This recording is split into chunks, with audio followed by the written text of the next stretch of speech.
Hey everyone.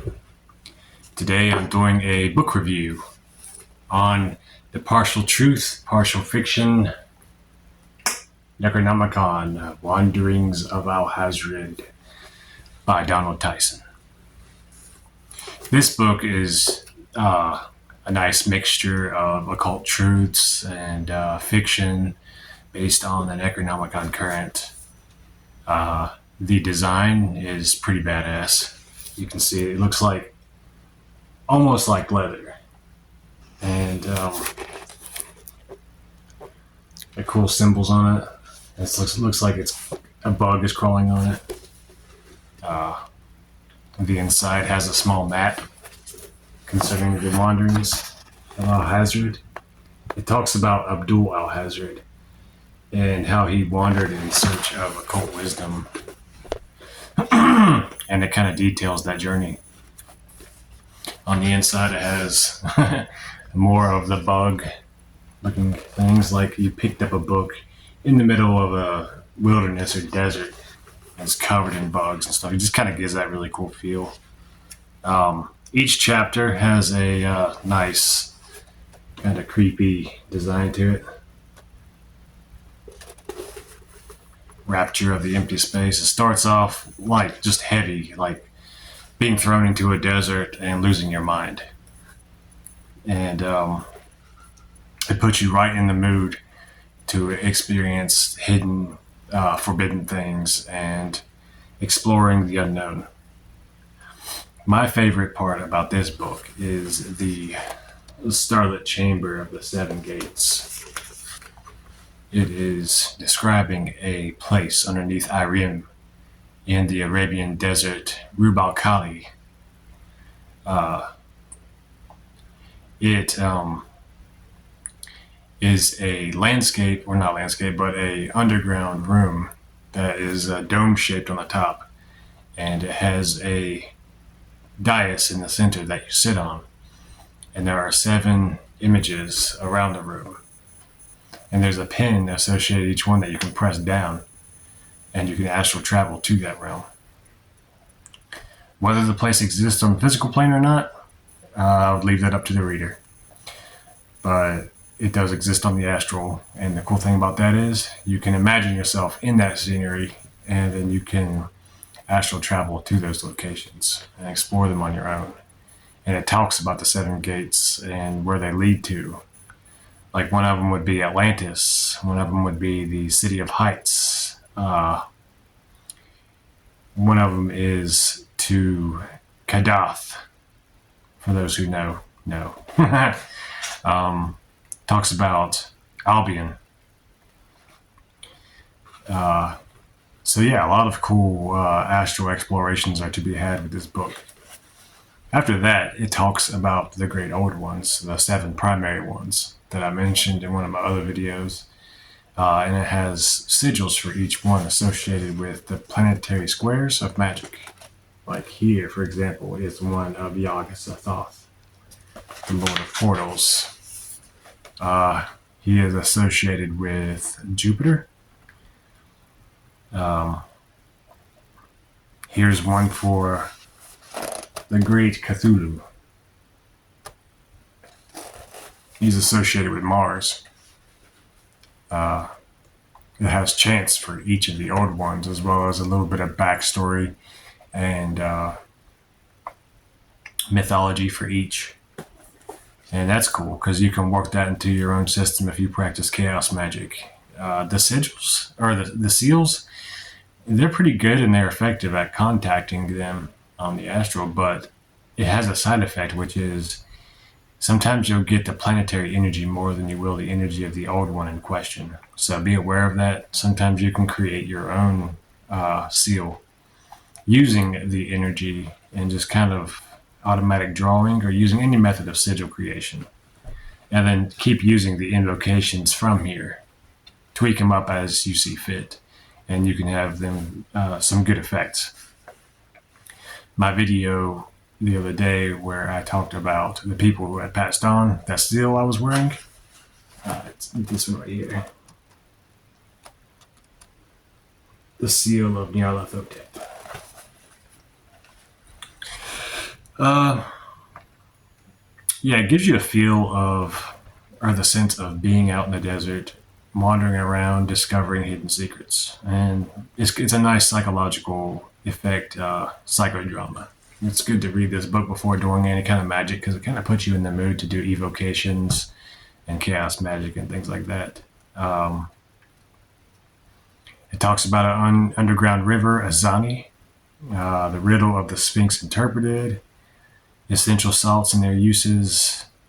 It talks about the Valley of the Dead, walking corpses, about the Second Cataract, talking about the Nile River and the cataracts above it. Uh, it has a nice mixture of occult truths and fiction intertwined in it. And if you're a practiced occultist, you can use this book to craft unique rituals, especially if you practice chaos magic, and get a lot of cool effects with it.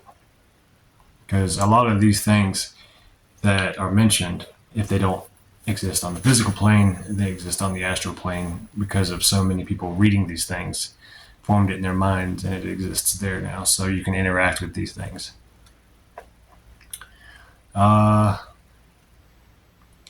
It goes into more in-depth information about the old ones. It talks about Shoggoths, and a really interesting thing in here. Yeah, almost, I guess you would say, far-fetched cult practice, but I believe it has a basis in reality because you can do research on the practice itself, and that is body jumping. Leaving your body through astral projection and possessing someone's body. In here, they have a formula of it, a chant called the Formula of Yug. And when you use it, you enter the person's body. They have to be a person of weaker will than you. It's a spell of domination. And you can direct them to different actions, and their spirit will be stuck in your body, but in sort of like a daze or a trance. And the more you practice it, the better you get at it. I've tried it a few times, and there were some really interesting effects with it. And sometimes, as a side effect, I noticed sometimes when I sleep, I will wake up inside somebody else's body and see through their eyes for a time. So that's something to be aware of. It can kind of trigger that ability within you. Some say that practicing body jumping could lead you to a state of immortality where you can just constantly jump bodies. When the body that you're in starts to decay or get old, you can permanently jump to somebody else's body and then just keep doing that process. Almost like the Skeleton Key movie. Talks about different relics, different objects of power in here. The Rite of the Companion, where worshippers of Shub-Niggurath draw down a spiritual creature into a newborn baby, which that's interesting. In terms of the covenant with Shub-Niggurath, it has the signs of the 7 lords of the Old Ones for divination. I have those painted on some stones that I can cast to divine in different ways. Overall, I would say if you're a skilled occultist, you can use this book for ritual. But I think its main intended purpose was to be as like just a cool version of the Necronomicon to give you a feel of what would be in the Forbidden Tomb, the Necronomicon, as if it was written by Abdul Alhazred himself. For nostalgia purposes, it's good. I've had this one since I was like 17 or 18. I'm 38 now, and it brings back some memories because I used to use the seal of the Crawling Chaos a lot, as well as his invocation to good effect. I would go with some friends sometimes, and we would go to a place that had a lot of sand or gravel, and we would draw the symbol on the ground and call out to them. And different things would happen. Sometimes it wasn't just we did that and nothing happened. So it was cool. Sometimes we got haunted afterwards. So maybe something hurt us that wasn't supposed to hear us. But But yes, I've had some pretty cool experiences with that book. It's really good to combine it with the Nocturnicon by Constantinos. Using the opening rites of that book and then calling out some of these invocations has good effect, especially the invocation, the opening and closing of the gates of Yog-Sothoth. That's really good if you're somebody who's interested in astral traveling, because he can help you master that. I've drawn his seal, the seal of Yog-Sothoth, on a piece of metal, and I kept it as a talisman, and it helped me when I was practicing astral travel to master the art. I would give it around a 7 out of 10, because if you're not practiced in the occult, you might not get too much out of it. But if you have the mind of a chaos magician, you can find a lot of use for it.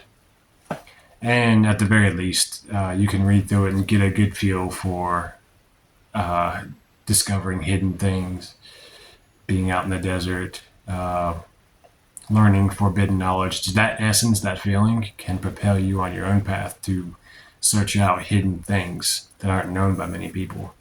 And it kind of puts you in the mood to do magic, puts you in the mood to do evocations and necromancy and stuff like that. So yeah, I'd say about a 7 out of 10. Anyways, this is just a short book review of the Necronomicon, The Wanderings of Alhazred by Donald Tyson. Anyways, I hope you all are well. Hope you all like this review. Infernal Hails.